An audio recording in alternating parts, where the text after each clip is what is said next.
Men need a plan. Now, every man's plan is different in both style and substance, but every man needs a plan. Now, I will help you search yourself and discover who you are now, who you want to become, and how you will get there. Now, that's a plan. And as I mentioned, it's a 4-step process. Understand your identity, who you are now. Understand everything that has made you who you are now, your history. Determine who you will become, your vision. And determine what you will need to do to reach your vision, strategy. Notice one subtlety. I want the future vision that you will focus your mind and plan on to be about who you will become, rather than only what you will do or accomplish. See, when men consider a plan for themselves, they tend to make achievement or activity goals. You will do this or that by a certain time in the future. Now, that is important, but it's secondary. I will show you how to focus on becoming the man you want to become so that you will accomplish the dreams your life has in store for you. Look, you will not achieve at that level, no matter what arena you engage in, unless you work on yourself initially and then in an ongoing way. That, sir, will bring fulfillment. Who do you want to become? Now, that's a big question. I will provide you with a brief window here into my perspective on the subject. Consider virtuosity. Consider virtuosity. I want you to become a virtuoso. Now, if you're familiar with the word or concept of virtuoso, you might think of someone who is a highly skilled performer, someone with an incredible skill as a musician, dancer, or performer. But that is not the only sense of the word. That's not the sense of the word that I'm using. The words virtuoso and virtuosity come from the ancient Greek word virtuous, which literally meant full of manly virtues.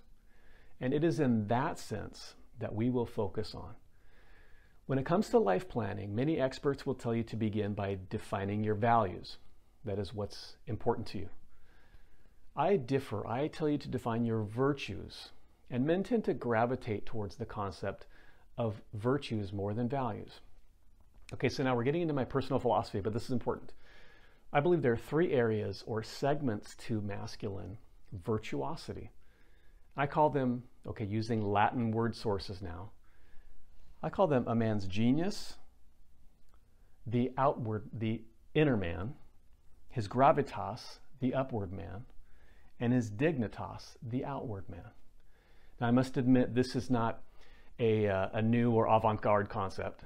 It is the way in which a Roman man was expected to shape his mind and mindset. I'm simply unearthing buried treasure. Now, the idea of a genius here originated in ancient Rome. The Romans believed that every person had a guiding spirit within them that attended them throughout their lives. This spirit was referred to as his or her genius.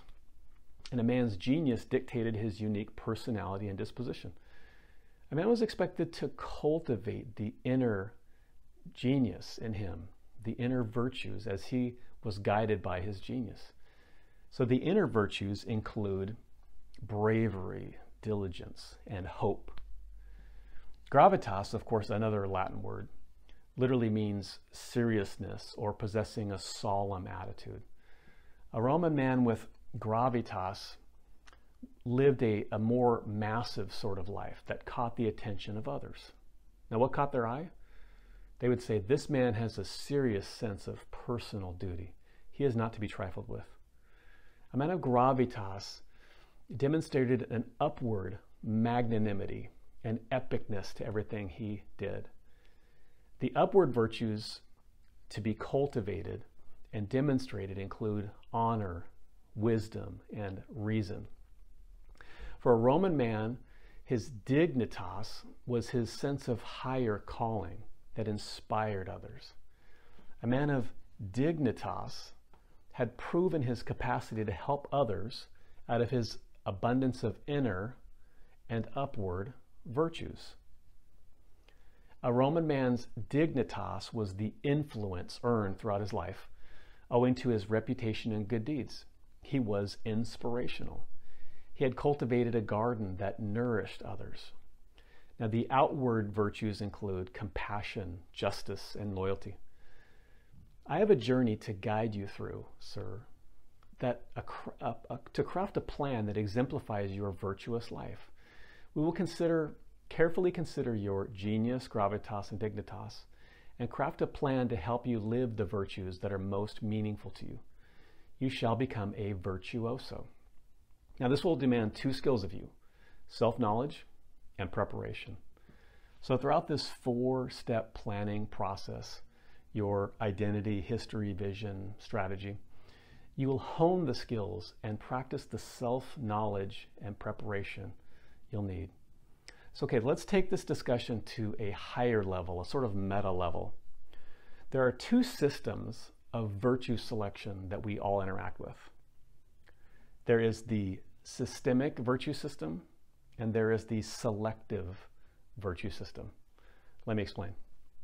The systemic system is the collection of virtues that one's culture or social structure determines for you. These are the virtues that one's religion, philosophy, or subculture, or even political party decides for you. The leaders of the faith, club, or party determined the virtues that adherents must, or followers must, adhere to. And if a follower does not, or a member does not practice these virtues, leaders may conclude that they're not loyal to the cause and may be disassociated or banned from the structure. Selective virtues are different.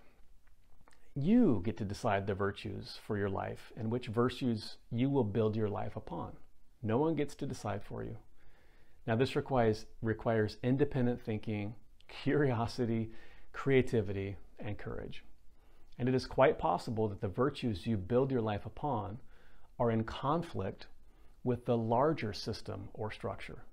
And furthermore, you may get to determine how that virtue gets played out into your life. No one else does, as not everyone applies a virtue in the same way. All right, let's consider the internal genius virtue of long-suffering. Long-suffering is a virtue. We tend to think of long-suffering as having a patient, enduring ability to withstand hardship, but with an end in mind. There is a reason for the endurance. Now, this virtue is applied very differently, though, in different systems. In the Christian worldview, long-suffering tends to imply suffering through persecution or a trial of faith so that one is rewarded on the other side. In other faith systems or social systems, long-suffering means accepting one's position or caste in life without grumbling or complaining. It is what it is, and you will find peace only once you accept that. In yet other realms, long-suffering means enduring social injustices with an unrelenting resolve that will win others to the cause or movement and change a social system. So do you see how one virtue can have different applications? Now here's what's important though.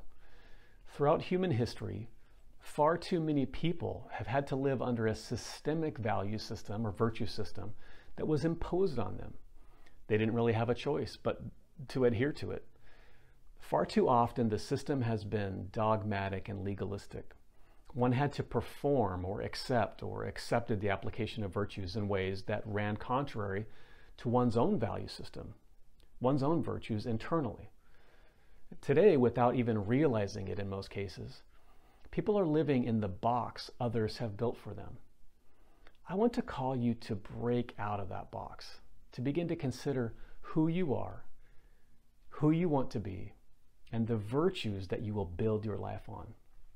Now, I must be clear on something. I'm not implying that you must leave your faith or club or party or any other social system. This is not an anti-establishment message. Just the opposite might be true for you. I will encourage you to really dig down into the roots of your belief system and make it personal in a way that it may have never been before. Let's think briefly about the Christian faith as an example, as many English-speaking cultures are familiar with it.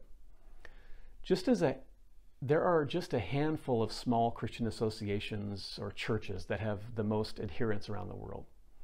Each association has its own clearly defined dogma, systemic virtues, and some are strikingly in conflict with one another between the different churches or associations. What I would like to encourage a Christian or anyone learning about Christianity to do is to stop and study the actual teachings of Jesus. Stop letting others tell you what he said or meant. Research for yourself. Read the 4 accepted gospel accounts. Study them. See what you discover and go to the next step, the most important step, apply it to your life personally. If you do, you will see your perspective on selflessness, sacrifice, love, and mercy abound. Make it personal. And this applies to every faith and every worldview and social system. Go to the roots. Think deeply and then apply it to your life. Perhaps your worldview is driven by the study of the natural world or science. Great. Then study the systems in a deeply personal way and apply the truths to your life. Now, I've done this in my life also. I've concluded that existence in the universe is a beautiful battle. Life is a wonderful war. On the one hand, the cosmos is immense, mind-blowingly immense. Forces in a vast array, colliding, building, and destroying. There is even the minuscule quantum level where the most delicate and simple forces move in perfection, maintaining the perfect order of everything, even in chaos. Life on Earth is spectacular as well, from the intricacies of cellular maintenance and replication to the vast workings of plant and animal biology. Life is always on the move. Yet death holds life in its open hand. Everything that is alive will die, and new life will spring forth. This is true for humans as well. Human life is joy and pain. It is beautiful. It is a battle. There's a never-ending tension between spectacular and even delicate beauty juxtaposed against pain, loss, and suffering.